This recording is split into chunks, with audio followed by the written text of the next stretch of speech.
COVID cases are going up. Oh, now it's saying that it's being recorded. So yeah, if I could just stop you. So Aquisha just logged on and she has host capability. So I'm going to ask her if she did the recording, if she can introduce you and then have her be able to let you share. Yeah, sure. Yeah. Because we'll edit this. So. Okay, that's fine.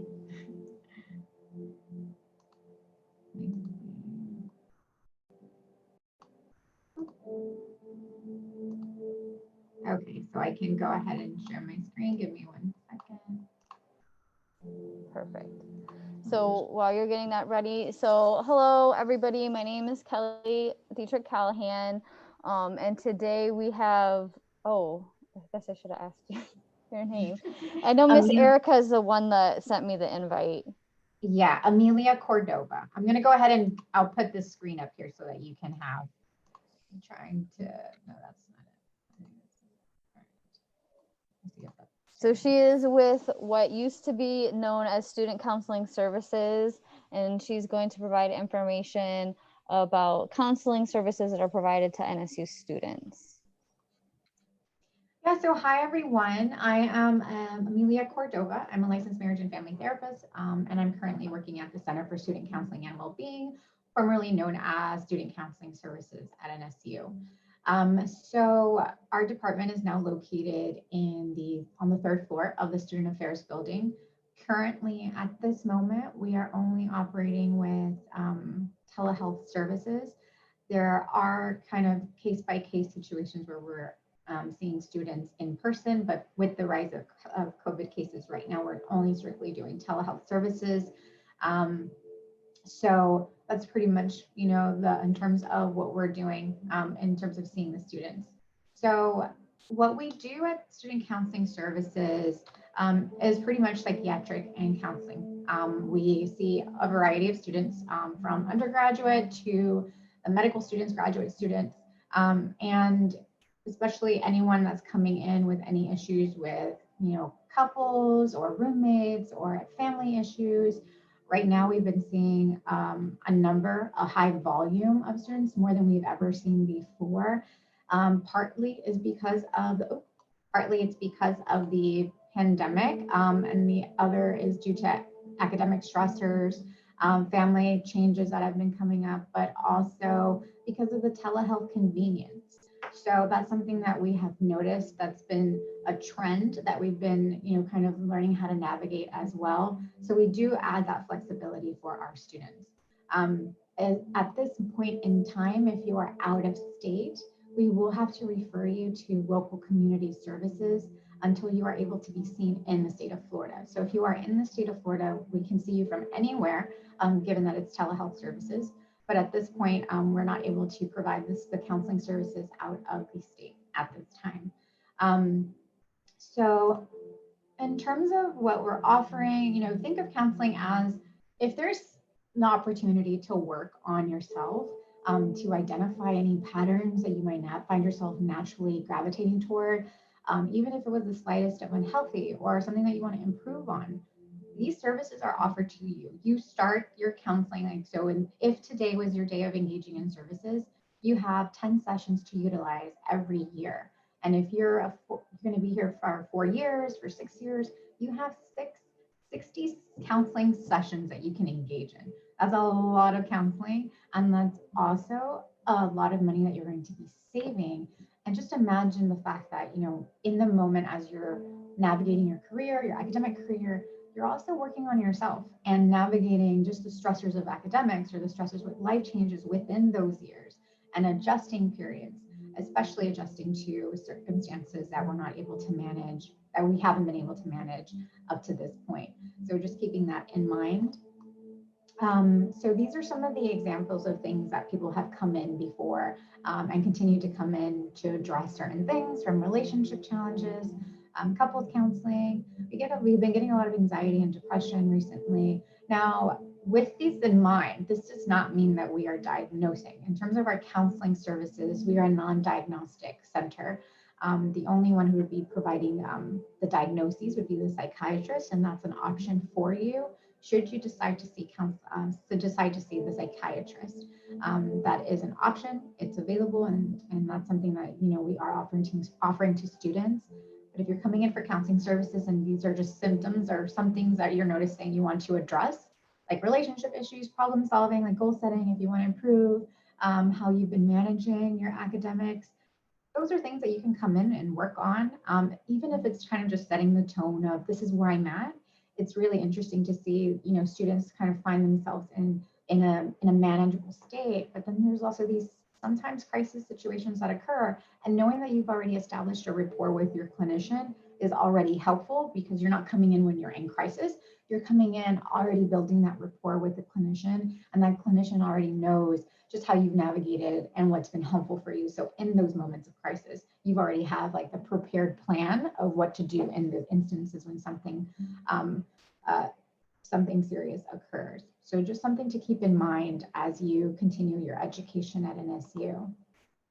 So these are some of the things that we're offering in terms of screening sessions. So how it would work is that you would navigate to this portal here. I'm not sure if you can see. Navigate to this link here, and it would take you to a portal. And now there's a telehealth consent form that you will be completing. You need to complete that for the telehealth portion, as long as you're engaging in telehealth services. Once that's completed, they're going to reach out to you. I'm sorry, you're going to have to scratch that because that's incorrect. So just to keep that in mind, that in terms of me mentioning the link, just go ahead and delete that, because what I meant to say is the link here is actually for the intake form. So you would complete this intake form, and that would be you briefly stating your information, what you're looking forward to in terms of coming in for services. And then they will be reaching out to you, our office will be reaching out to you to schedule an appointment via telehealth. And during that time, scheduling for via telehealth, you will be completing a telehealth consent form. That form needs to be completed to engage in services online. And then after that, you attend like a triage session, which is a brief 20 minutes of what brings you in. You get to know a counselor. It pretty much acts as an ability to get seen immediately rather than waiting longer than a week-long period. And then after your triage session happens, you are scheduled for a 60-minute assessment appointment. And that's pretty much talking about what's been going on, family history, medical history. So the counselor and you are able to build a rapport and also get more information of what's contributing to, or what has contributed to these symptoms that you're experiencing, pretty much like a snapshot of your life in a way. The other thing is after your assessment's completed, you have 10 sessions. So that's just the process that we have that I wanted to just kind of go over so that way you're aware of. So that renews every year, and that's something that you can discuss with your counselor how you would want to utilize those sessions. And like I said before, we do offer the psychiatric services if the student is interested in engaging in those services. We also have a hotline. So after hours, if we're not available, we're on rotation as clinicians. So if there's a crisis and you're interested and you don't have anyone to reach out to, know that that hotline is available to you. Now, it is our crisis line. So the idea is that when you're calling, one, if it's an emergency, you'll be calling 911. But if you're having a panic attack, or you're extremely overwhelmed, or you're very depressed and you have no one to reach out to, that's what that line is for. If you do call, we do ask that you leave a voicemail if we're not able to answer you immediately, and leave your phone and number, because that does allow us to reach out to you as our phone is confidential. So that's something that we offer for our students. And because of confidentiality, everything is confidential. We're a HIPAA compliant platform with our telehealth, and we are also using an EHR system. So, in terms of confidentiality, unless you want to share information, you have to sign a release of information. Other than that, we're not going to be sharing anything related to you coming in. I know a lot of students have questions of how does this reflect in my program and things like that. And your program has no idea you're engaging in services unless you make that known. And that pretty much sums up the services that we provide.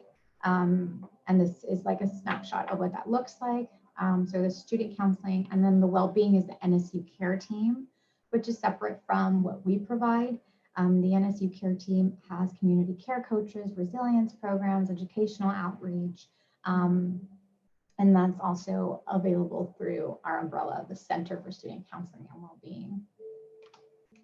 And these are the phone numbers. So the office number is also our hotline number. So just keeping that in mind, and for anyone who's interested in engaging in services, this is provided to you. So should you find the time, especially during this time, to just get started with counseling, this is the time to do so. And we are also very busy, but in terms of getting seen and just figuring out which counselor would be appropriate to you, I always like to highlight that if one counselor doesn't work for you, don't let that discourage you from engaging in any services. If the counselor doesn't work, that's something that you can talk to that person, to the counselor about, and then they're going to hopefully navigate with what counselor would be a best fit for you. And we try to, even use that as an opportunity for growth of what's getting in the way of you maintaining that connection with a certain clinician, or just seeing where it goes. It's very nerve-wracking to engage in services, especially with someone that you're not familiar with. But trusting, the counselors here it will be very helpful in allowing your ability to be vulnerable and work on yourself. And I always encourage that for my students. So do any of you have any questions, just related to the process or anything that I didn't mention that you're curious about? Go ahead, Mia. I guess, what do group sessions look like, I guess? So group sessions, at this point, the group sessions look like telehealth. So we ran the group sessions, and there was the idea that it would be up to 12 people, which is a small number, but even then, the number the students that were coming in were probably around 8 people. And that makes it for a more intimate setting. It allows students to be more vulnerable. And again, that's up to you. You can turn your video off, you can turn it on. It's up to you to engage and participate. Everyone is still at their own pace. Some groups are very standard. They have a process. Every group session has a plan. We were offering 3 sessions during the fall, 4 groups during the fall. And they were a great success. Students found them very helpful. And if you're not able to engage in counseling every week, because you don't want to use your 10 sessions, that's an opportunity for you to participate and kind of focus on emotional regulation. And if you're struggling with emotions, and what does that even look like? The DBT group offered that. As far as stressors, undergrad and graduate had their own groups. So the stressors were processed to how they were navigating their stress and what were some helpful strategies that they could implement. They are on a weekly basis much more convenient than the counseling sessions that, if we're so busy or you're not able to schedule back to back because your schedule doesn't work that way. Those groups offer that flexibility, and you're still maintaining those 10 sessions. So they don't even count toward your 10 sessions. It's kind of like an added bonus, but it allows students to be seen at a much quicker rate rather than kind of waiting. As far as group, they send you, it's very interactive, and it's up to you to decide how interactive you'd like that to be. But it's just think about it at your own pace, but more consistent than the counseling sessions. And Kelly, did you have something? Well, yeah, you answered one of my questions regarding the group. But is it so? If you partake in a group session, are you maintaining the same people within the group the entire time? Yeah, it depends. So you're going to notice the group coordinator will tell you if it's an open group or a closed group. And that's up to you to decide what that looks like. They're not recorded. So it's pretty much if 12 people sign up for the group, but only 5 showed that week, then only 5 of that group show. So yes, we try to make it as consistent as possible. There's a limit either way. So if that group has a limit of 12, then even if it's an open group, at 12, it's still capped. So there's still that number that's maintained. And you might see kind of like a fluctuation of similar faces throughout the semester. But that's pretty much, yeah, we try to make sure that the consistency is still there at some point. Of course, that allows the vulnerability to happen as well and feel comfortable to share. Okay, thank you. Of course. And then so you mentioned that so your guys are counseling students via telehealth, but they have to be within state. And I can only imagine it's because of laws and malpractice and everything. Yeah, But licensure. Mhm. I guess, yeah, can you just explain more in detail the why, just so we can pass that information on to students? And then also, if you have to refer them because they are out of state, is the counseling services that they receive still free of charge via like their NSU like system? So one to the answer the out of state, if you are out of state, I'm only licensed in the state of Florida. So that means that I cannot operate as a clinician outside of certain states because those states have their own regulations relating to licensure. So it's a state by state scenario, but at this point, it's anyone that is out of state. We are not able to provide that service. We do connect them. We do ensure that there's linkage. So if so-and-so engages in triage and is like, hey, I would really need this service, telehealth is not a good fit for everyone. So let me preface that by saying that depending on the severity of a student, telehealth would not be appropriate.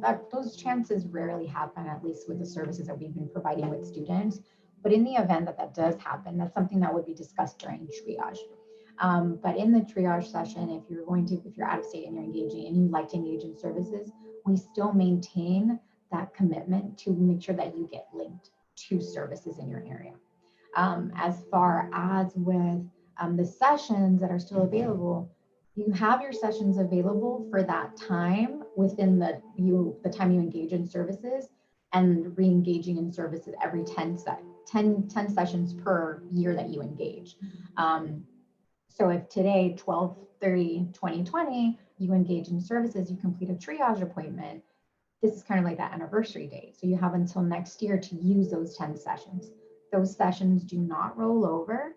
So unfortunately, I believe what you were asking is what happens to those 10 sessions. Is that correct? No, but I like where you're going, so you can just continue on this line. Okay, so those 10 sessions are, I mean, if you're not able to engage because you're out of state and we're not able to provide that service. They do not count towards any local community agency, because that's separate from what NSU provides. So if you happen to be out of state, we unfortunately are not able to provide that service for you until you return to Florida. So that's something to keep in mind as well.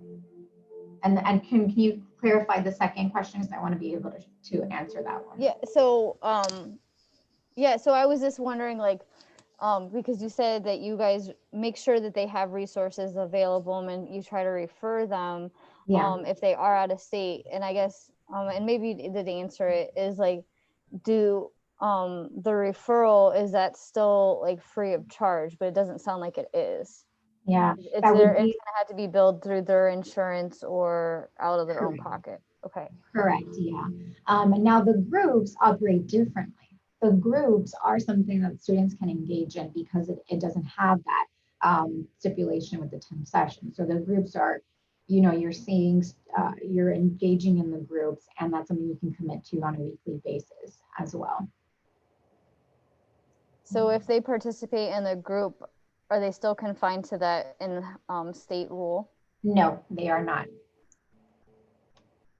Yeah, so they have that flexibility that if they're not able to engage in services because you're out of state, there are the groups available for them. Yeah.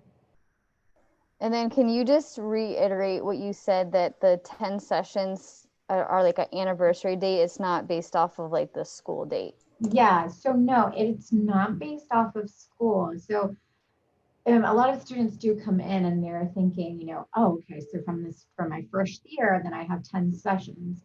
Technically, it does not work that way. It's when you first engage within, with Center for Student Counseling and Wellbeing, you engage in services here from the start of triage. Then from that day on, you have 1 year to utilize your 10 sessions. That's just for us to maintain that, because we don't have access to your academic records in that way. So we have the access of you first coming in. So from you first coming in, it's Every year it renews from that date on, and you have your 10 sessions. They do not roll over, but you can use those sessions however way you'd like. So if you wanted weekly sessions, of course, depending with the consultation with your therapist, it can be weekly, it can be bi-weekly, it can be every 3 weeks, it can be once a month, depending on the severity of what's going on with the student. And so that varies, but you do have the 10 sessions to use within the year. Now, if you run out of sessions, that's something that's discussed afterward, and that typically still involves a referral outside. Think of our sessions as providing that not long-term counseling services, but more of support while you're engaging in counseling services. And while you're engaging in school and in your academics, and also engaging in counseling. So you have the ability to use all your 10 sessions every year while you're a student. But in terms of that long-term, very frequent every week throughout the entire school year, that's not something that we are able to provide at this time. It's 10 sessions. And once those 10 sessions are close to ending, then we would discuss retransferring or referrals in the community.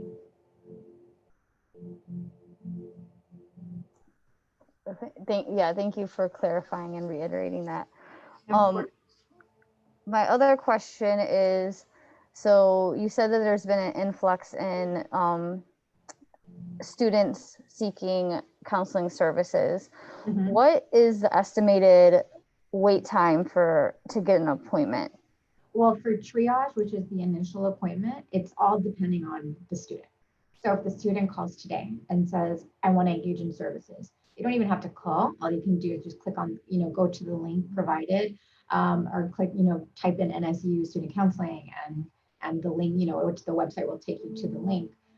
You complete the intake form. So again, pending the student completing the intake form, providing the documents that are needed, which is your NSU ID number and your license, and your insurance card, and you provide that information. And then after that's provided, then you receive a phone call from our front office within 24 hours, and then you are placed, your appointment is scheduled. So, it's very quick, and we make sure that those triages we have triages for students every day.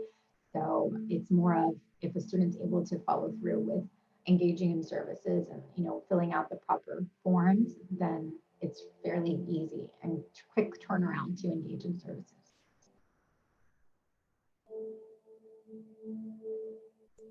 Sorry, and then could you go back, I think, one slide?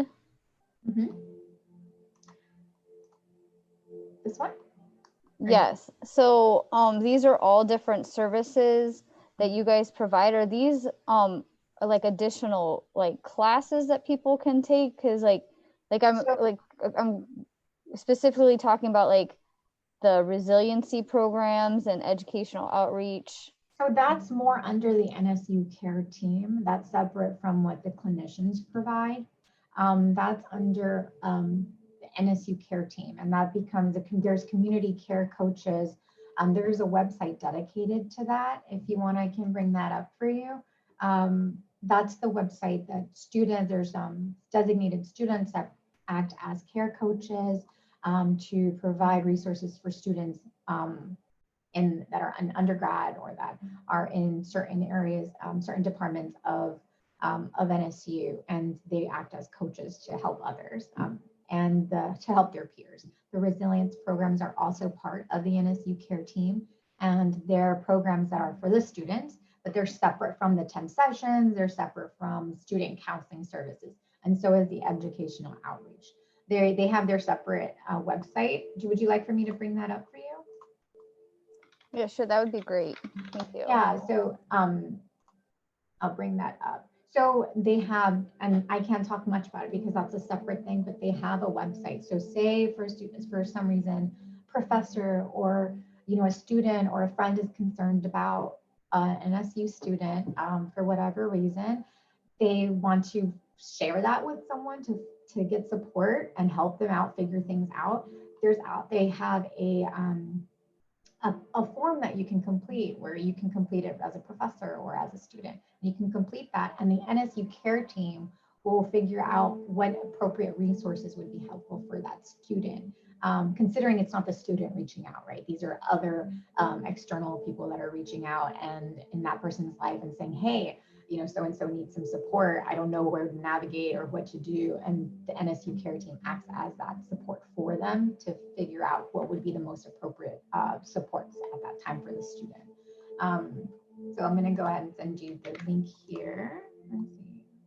We'll have to.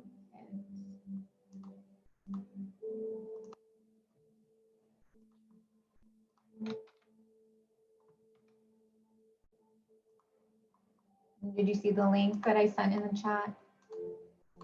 Yes, sorry, I didn't realize Okay, that was no, you. it's Yes, okay. thank you. So that's the NSU care team.